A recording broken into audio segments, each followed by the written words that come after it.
The third Wishes Fulfilled Foundation is called Assume the Feeling of the Wish Fulfilled. Assume the feeling of the wish fulfilled. So here's where we are. We have used our imagination. We have placed something into our imagination as an I am, which is the name of God.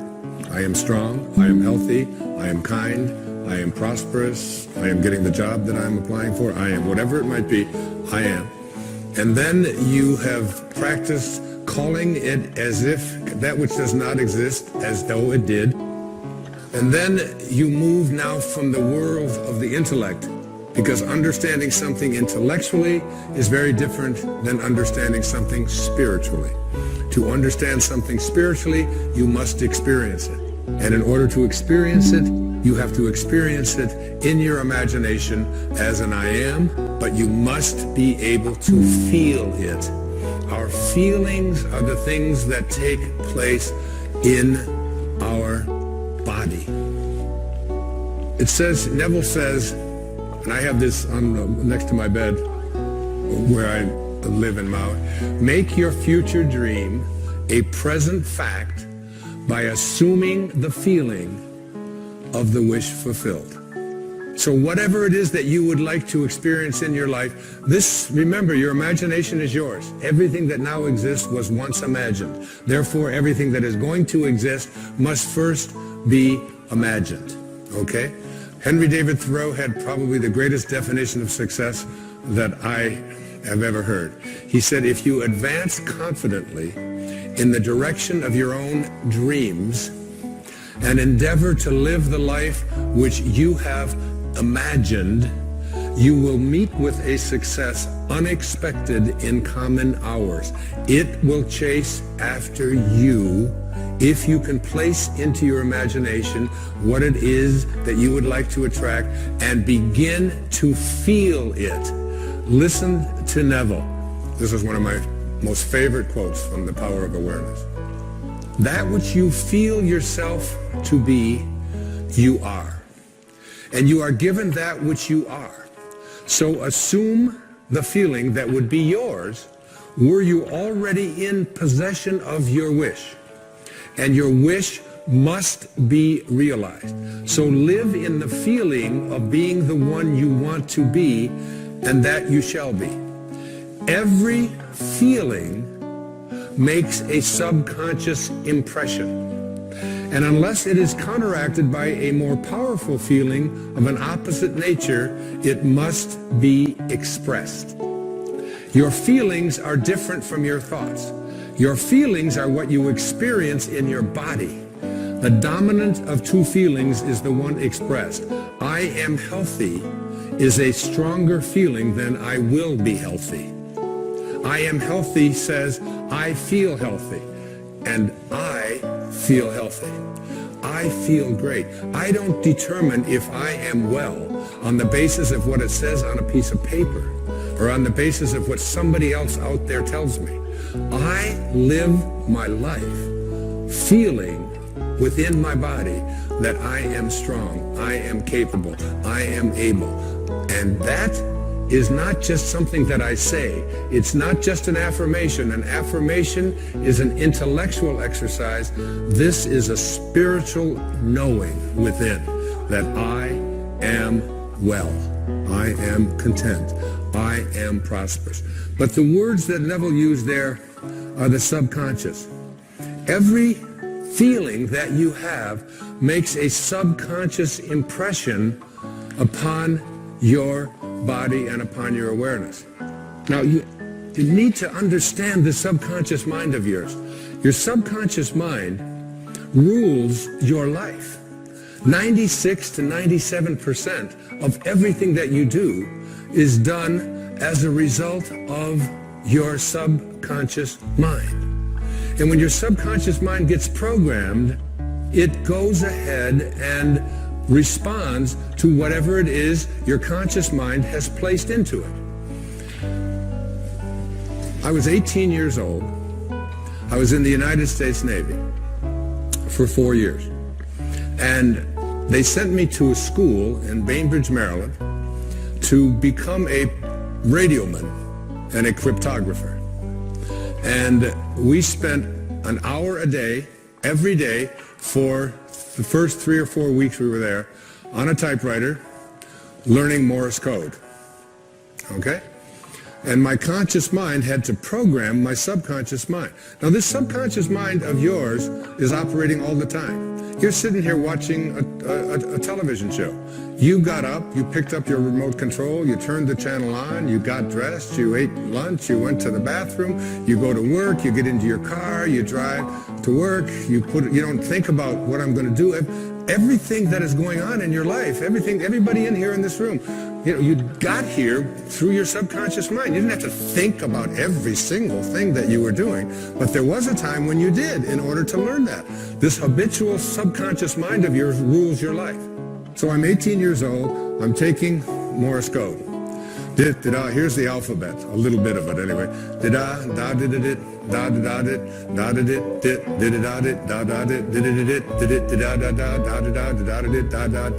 da da da da. That's A through P. Check it out. That's 53 years ago. And my subconscious mind is still keeping track of the da da da da da da da da da. You're doing the same thing, only you don't use Morse code, but you've programmed your subconscious mind with did-it-it, da-da-dit, I can't do that, did-it-it, da-da-dat, I'm not very attractive, did-it-it, da-da-dat, I'm overweight, did-it-it, da-da-da, da, did-it-da, I can't make things happen, and it's did-it-it, da-da-dit, da-da-da, it's still there, 53 years later, and you go through your life with this subconscious programming with an awareness that you are not in charge. You're not able to extend or transcend this way of thinking. This subconscious mind of yours is most impacted by your feelings. A change of feeling is a change of destiny. A change of feeling is a change of destiny. Write it down. Stick it on the wall next to your bed. If you came into where I sleep, you would see that. I look at that all the time. I want to practice putting into my subconscious mind the assumption of the feeling of what it is that I would like to attract into my life as if it already existed, and to feel it, not just to think it, but to feel it. Neville's law of assumption says this: if this assumption about what you would like to become is persisted in until it becomes your dominant feeling, the attainment of your ideal is absolutely inevitable. You must first assume the feeling of a wish fulfilled in all aspects of your life. So you have to say to yourself, what does it feel like to be prosperous? What does it feel like to be content? What does it feel like to be well? And I had to remind myself of that when I had this leukemia diagnosis. I had to remind myself, I was down about 30 minutes until I realized that virtually everything that shows up in my life has been a blessing. Virtually everything. All of the struggles, whether it's in, addictions, or whether it's in living in foster homes and being abandoned, whether it's my wife and I separating, and the pain of that, whatever it might be. A dear friend of mine was Elizabeth Kubler-Ross. She passed away a few years back, and she was the one who wrote so much about death and dying. She had a wonderful and important message for us. She said, if you shield the mountain from the windstorms, you'll never see the beauty of the carvings. And the beauty of the carvings comes from being able to be in a state of gratitude for the storms that show up in our life just as much as the things that we would like to have show up in our life. You have to start retraining your subconscious mind. And your subconscious mind, it responds to what it is that you suggest to it. Now, the intriguing thing about your subconscious mind, your habitual mind, is that it can't make a distinction between what it is that you are feeling as a result of what you have placed into your imagination and assumed the feeling of it, and what you are experiencing every day in your life. If you go around feeling unhappy, depressed, miserable, sad, whatever, your subconscious mind says, oh, so this is what it is that you would like to attract into your life. And the universal subconscious mind, to which we were all connected, that we call the creative source of the universe, the divine mind, God, the Tao, whatever you might want it to be, it will begin to offer you experiences that match up to what it is that you are feeling, so your body responds to what it is you place into your subconscious mind. You have to retrain it, because 53 years later, here I am, it's there, but that's innocuous. That's not going to hurt anything. But if I've programmed into my subconscious mind feelings of poor me, I can't do anything about my life, other people are responsible for the reason why I can't get myself happy and healthy and so on. If I live with that kind of consciousness within you, you're going around feeling it all the time. Your feelings create the destiny that you want. If this assumption is persisted in until it becomes your dominant feeling, the attainment of your ideal is absolutely inevitable. And what's the paramount feeling that you want to have? The feeling of love. Love is the feeling you must assume. The fourth wishes fulfilled foundation I call attention. This is really crucial. Your imagination is able to do all that you ask in proportion to the degree of your attention. So, what kind of attention do you place on your desires? There are two kinds of attention, according to Neville. Subjective attention and objective attention. Subjective attention is different from objective attention. You want to use subjective attention, not objective attention. Neville says there's an enormous difference between attention directed objectively and attention directed subjectively. And the capacity to change your future depends on the latter. Whatever you have placed into your imagination, you always go to your reality and call that which does not exist as if it did. I have a rule about it. It's don't complain and don't explain. You don't have to explain what you have placed into your imagination. It is totally yours. One of my great teachers in my life in my early doctoral years was Dr. Abraham Maslow. He said, become independent of the good opinion of other people.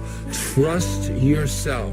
Subjective attentions. You, and only you, capital Y-O-U, are the subject that impacts the burning desire in your imagination. You are living and feeling as if your future dreams are a present fact.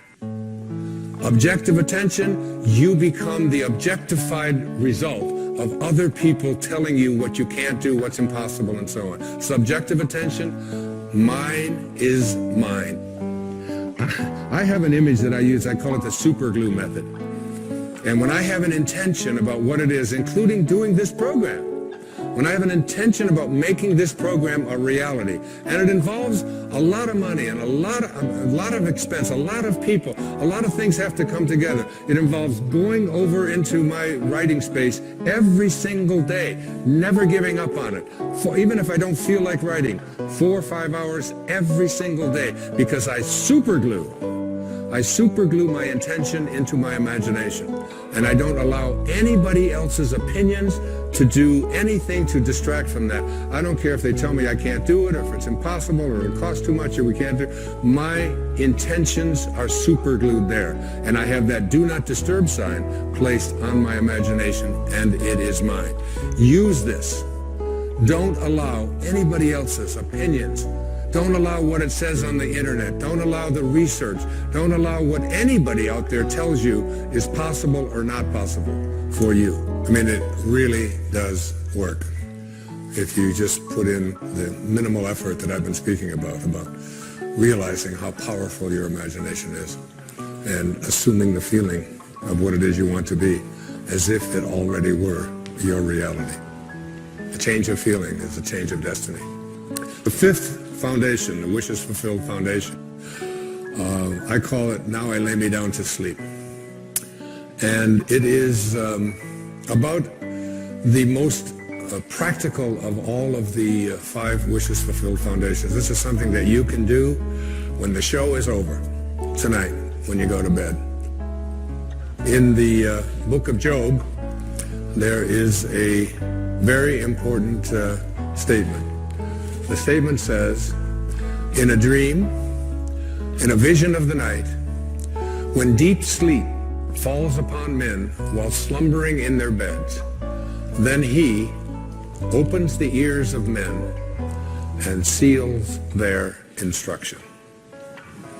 Your subconscious mind is most comfortable when you are unconscious. You are unconscious when you are in your sleep state. And in your sleep state, your subconscious mind is busy at work. And it's so important, I call it the last 5 minutes of your day.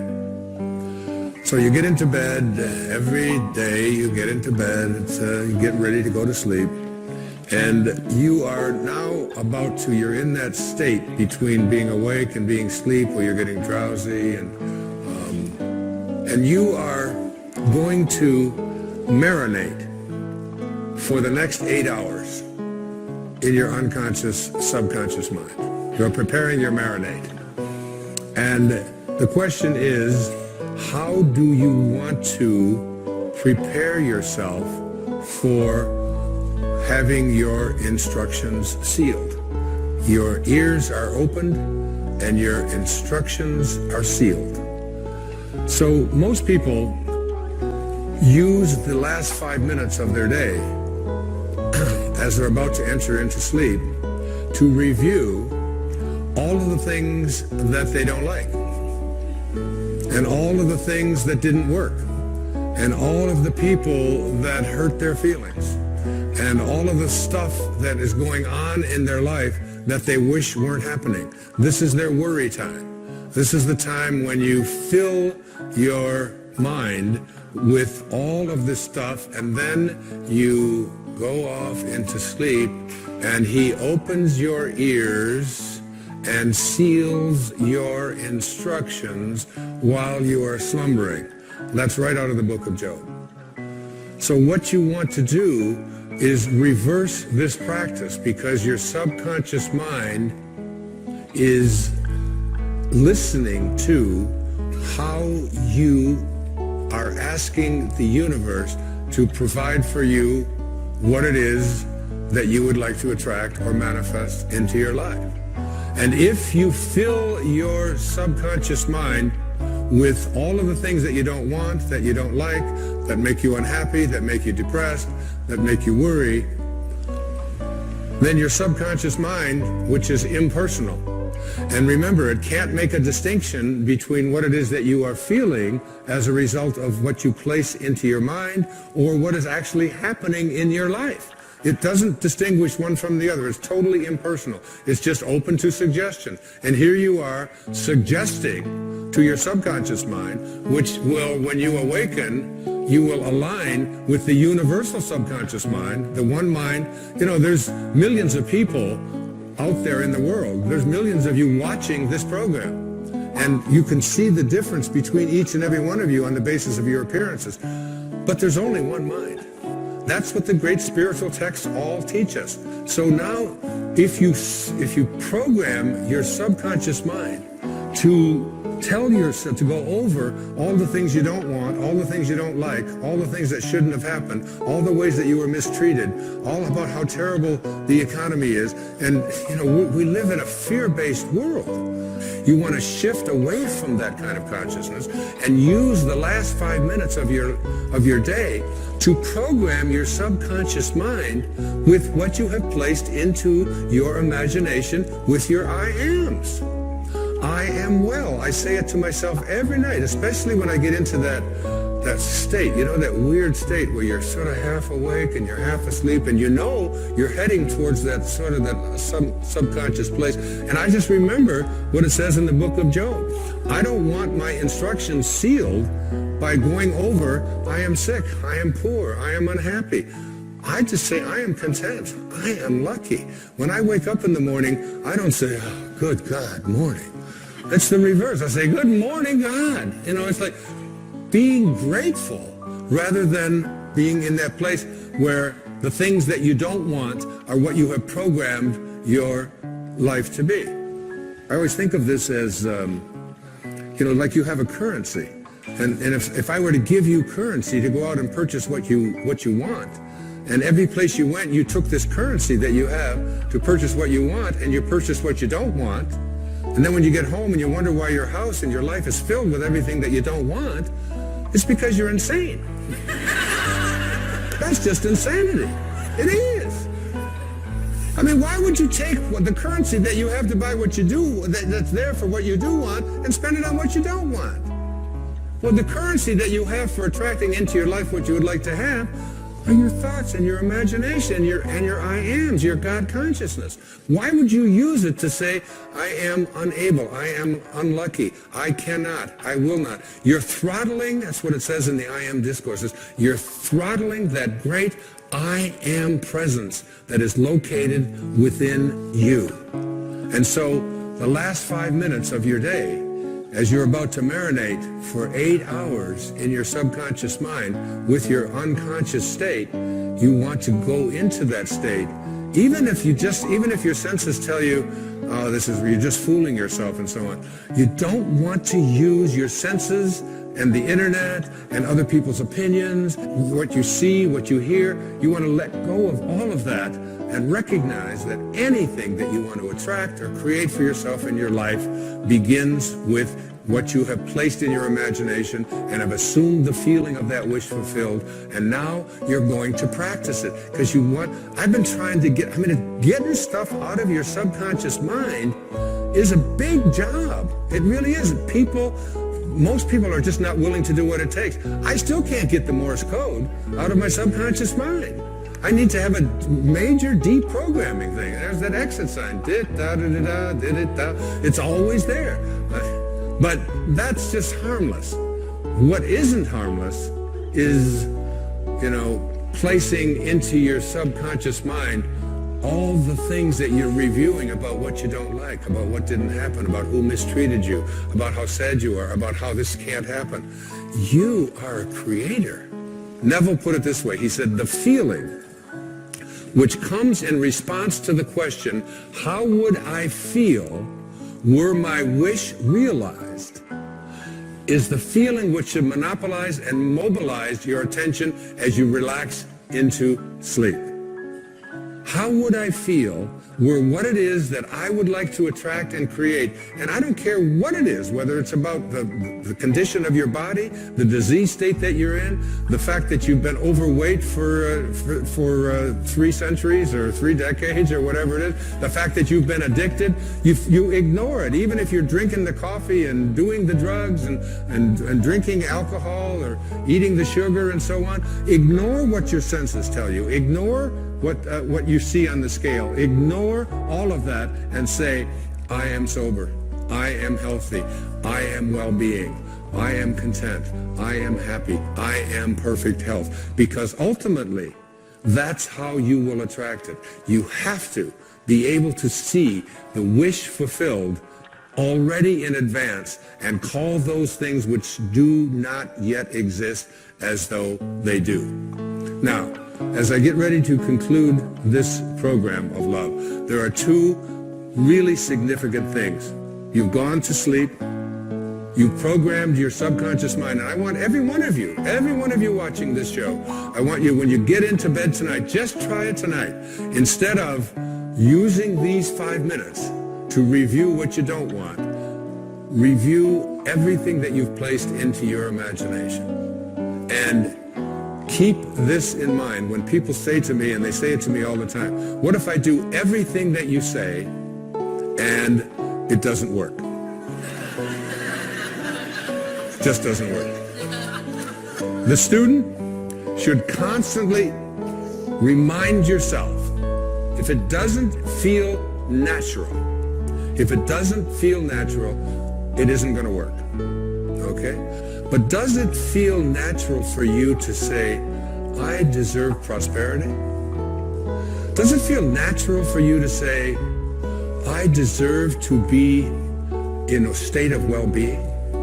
I deserve for my body to weigh exactly what I want it to weigh, what it is supposed to weigh? Does it feel natural for you to say, I am beautiful, I am strong, I am capable, I am loved? If it doesn't feel natural, you've got a real problem going with your subconscious mind. You've got a Morse code in there. Did I am fat. Did I am poor. Did I am unable. You have to start reprogramming your subconscious mind to say, I came from a place of well-being. I came from a place of perfect health. I came from a place of love. And I am well-being. I am wealth. And there are so many examples of people who have accomplished things that they have never had a belief system that it was impossible for them. So for every single one of us, the intention needs to be, it feels natural to me. Even if I don't know how to do it, even if I have no experience with it, even if it's something that everybody else has told me I can't do, you need to be able to say to yourself, yes, I feel natural being happy, being loved, being prosperous, being all the things that I placed into my imagination. The second thing that I'd like to say in conclusion is that I was trying to manifest something into my life. And I did everything, but it still wasn't working. And then I reread the I Am discourses.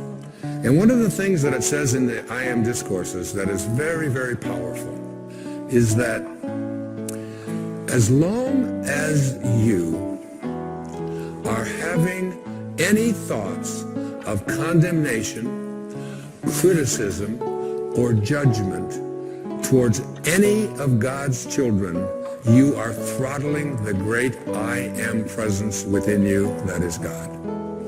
And I realized that my attempt to manifest what I wanted for myself into my life involved some judgment, some criticism, and even some condemnation toward someone who had done things that I felt that that person shouldn't have done.